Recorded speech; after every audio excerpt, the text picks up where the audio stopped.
And the next is yoga. This yoga word comes from the Sanskrit word yoga. So this yoga comes from the Sanskrit root word called yuja. Yuja, when it is added with different padas, it gives you different meaning.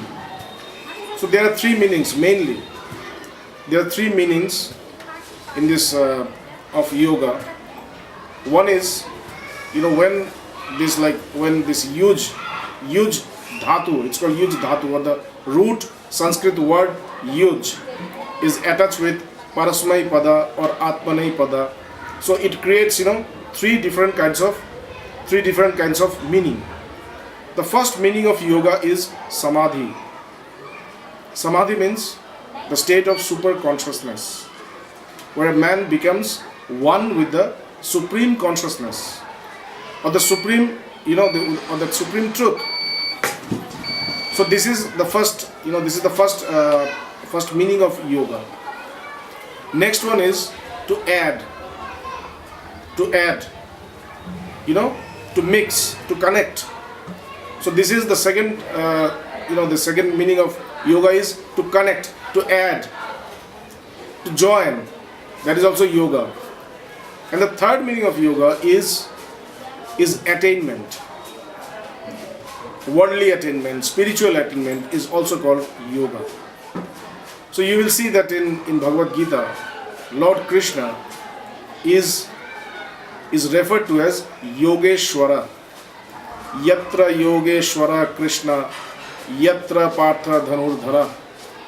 Yatra Yogeshwara Krishna. Krishna is Yogeshwara, the Lord of Yoga.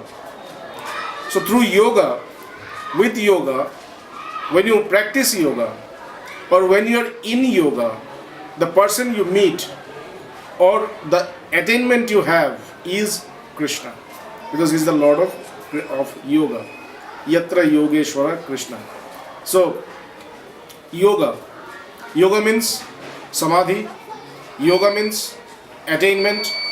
This attainment of any worldly or spiritual knowledge or prosperity. And yoga also means yogakshemam bahamaham. Here in one place Krishna says that anannash chintayanto mam ye jana paryupasate tesham nityabhijuktanam yogakshemam bahamaham. A person who is always attached to me as one, is always dissolved, absorbed in me as one. Anantash chintayanto mam. When he adores me as if I am one with him, I am the only soul of his. Okay, then what happens is that I carry their yoga, that is everything that they need in this world. So yoga here is also used as something which you need for your worldly living. Yogakshemam bahamam. I carry that yoga and I protect that also. So here yoga means that something which you will need to carry on your life, livelihood, or worldly property or worldly prosperity. So jnanam yoga vyavasthiti. That is, you have to always remain established into yoga. Means all the activities that you do in your life is only to attain the state of yoga, the state of samadhi. So if you do everything and if you attain many things in your life, but you have not attained that state of supreme consciousness where you become one with that self, where you know the truth, where you realize the truth, or where truth is revealed to you, then your life is a failure, because you have not attained the state of yoga.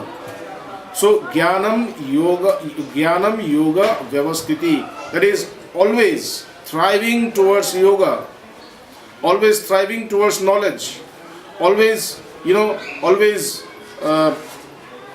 practicing this, knowledge that I am the self, while dwelling in this world, and always striving for samadhi, always striving for that supreme accomplishment of our life. So, this avayam satta sanshuddhi, jnanam yoga vyavasthiti, danam, to give without the desire to get back, just to give, to offer, without this having in mind that I have to receive something back. No, just to give, just to offer whatever you have. If somebody needs it, just give it to him. Danam. Damascha means when you control your senses. You have to always keep a control of your senses, because these are the senses which get attached to this world, and they take you outside. You even do not realize that how you being the self or being the consciousness, how you get into this world, how you get attached into this world. You don't know. And for that you have to always keep these senses in control. So what does it mean, keep senses in control? Can you control your eyes? Can you control your ears, your nose? Is it possible? No. What does it mean to control your senses? These senses have got their own activities, their own functions. Eyes see. Eyes can perceive the form. Ears can perceive the sound. Nose can perceive the smell. Tongue can perceive the taste. And skin can perceive the warmth or cold of this environment of a person. The feelings of touch.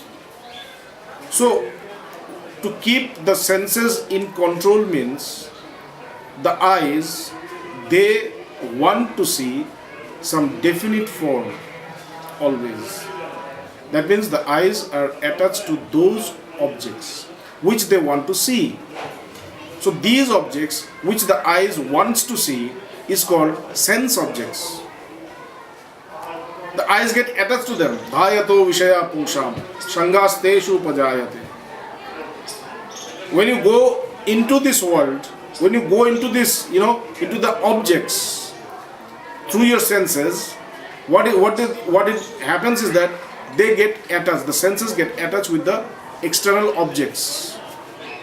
So, you have to check the eyes not to dwell into those objects, what he wants to see. If the eyes wants to see something again and again, don't let it see it. Because if it sees it again and again, then it will get attached to that. If the ears, they want to hear one particular sound again and again, but these are not for the Guru. The eyes has to see the Guru.